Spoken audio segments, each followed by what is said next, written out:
Hey everybody, it's Karen Bentley here, and today I'm going to be sharing with you my online dating experience. I'm very new to the online dating world. I don't really know what I'm doing. I'm 75, which is kind of old to be doing this online dating stuff, and I'm figuring it out as I go along. But the one thing that I already have figured out is that I want to go through this experience harmlessly, because harmlessness is love. And I want to recognize myself as a loving being, and I want to experience myself as a loving being. So I am going to try to bring as much consciousness to acting harmlessly as I can. Am I always 100% successful? No, I'm not, but that's my intention. So, okay, let's get on with my online dating experience. And, I don't really know what I'm doing, but I know that I want to be harmless, which to me means being kind, which to me means being grateful, which to me means being authentic without being judgmental, not judging anybody as bad or wrong or unequal or anything, trying to be as accepting as possible, but still to honor my own preferences, to honor my own desires. So that's how I came into this. And my practice, my startup practice has been to respond to people, to, if anybody, people see your pictures and they see your profile, what you write about yourself, and then they'll reach out to you if they find you interesting. And anybody who actually has the energy to reach out to me, I respond to. That to me seemed kind, and it seemed grateful, and it seemed harmless. And what I do, my practice up until now, has been to check the person's profile out. So, okay, look at their picture. Most importantly, look at where they're from, because geography is a big problem, as it turns out. A lot of people just live too far away. It's just not practical to put the work into a relationship with somebody who's, 2 hours away. I mean, it's like, why bother? At least to me. That's my opinion. And, I just look at their profile to see, what do they like to do? How do they spend their weekends? What books do they read? What kind of movies do they like? How much TV do they watch? Just to see if does this make any practical sense? Or is there any possibility of us being a match or not? So that's how I've been approaching this situation. And one day I get a note, a message from some guy that I never met before, and he expressed an interest in me, and he wants to start a conversation. And so whenever that happens, I go and look at the profile and do exactly what I said I was going to do. Number one, how close or far are they? And number two, do we match on anything? We don't have to match 100%, but we have to match a little bit. There has to be some compatibility built in to our interests. And so I was looking at this guy's profile, and I noticed that he said he was politically conservative. And I am not a fan of He Who Must Not Be Named, but I don't judge him. I don't judge people who like him. I don't do anything, but I just wrote back to him and expressed my gratitude. Thank you for reaching out. I said in as an objective way as possible, gee, I noticed that you mentioned you're a conservative, and I'm on the other end of the spectrum, and I don't think it will be a good match for us, but thank you. And I said it, or I intended it to be received as if it was just a personal preference and not a judgment. So for example, the week before, some guy reached out to me, and when I looked at his profile, he said he liked to spend his weekends on the beach. And I wrote back and I said, I'm not a beach girl. I don't think it's a match that's going to work for us. That's how I meant it, in that just objective, practical, hey, we don't fit here kind of way. And so I didn't really expect to hear from the guy again.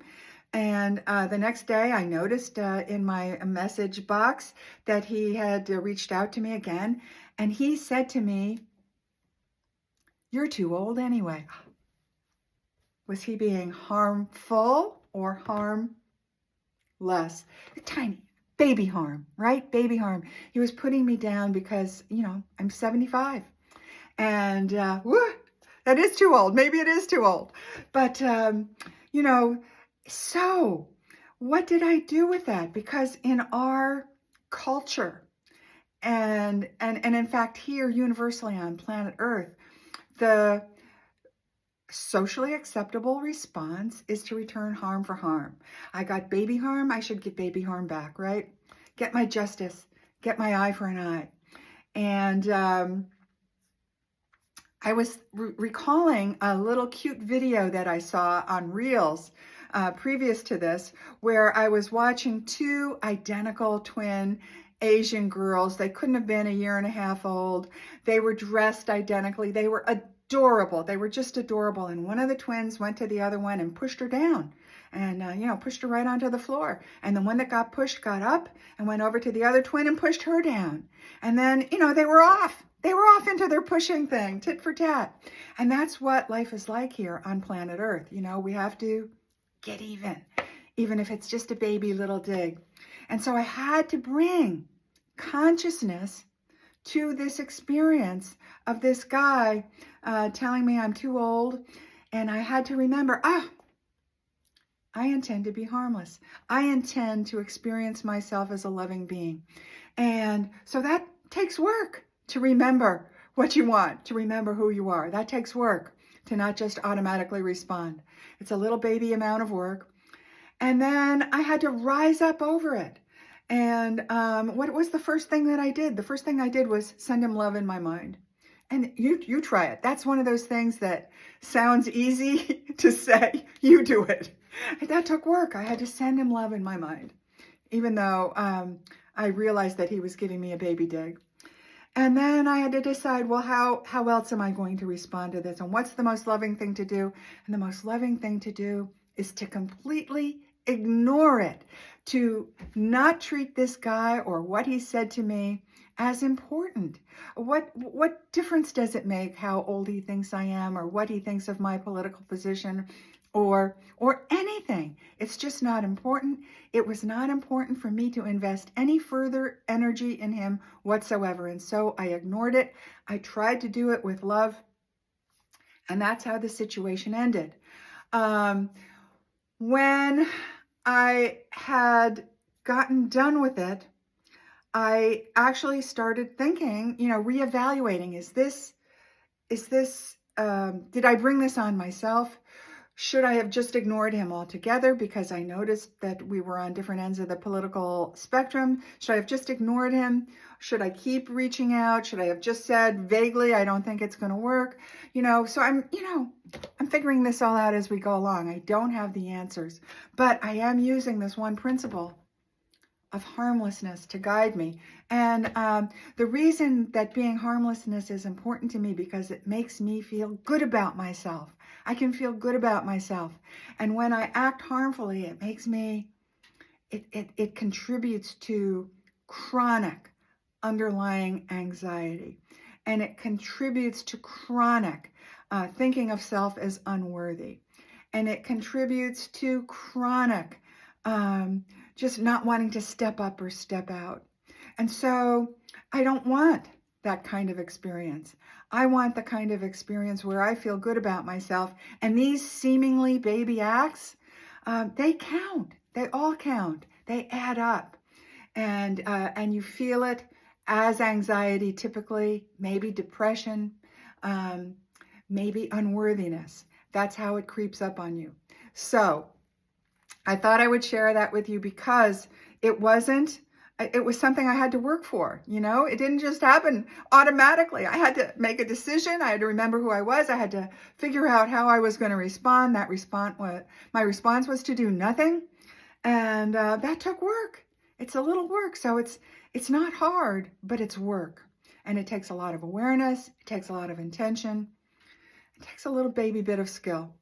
That's what I offer you in my programs, a different perspective, a different way of going through life, especially as it relates to harm and harmlessness, especially as it relates to experiencing yourself as a profoundly loving being.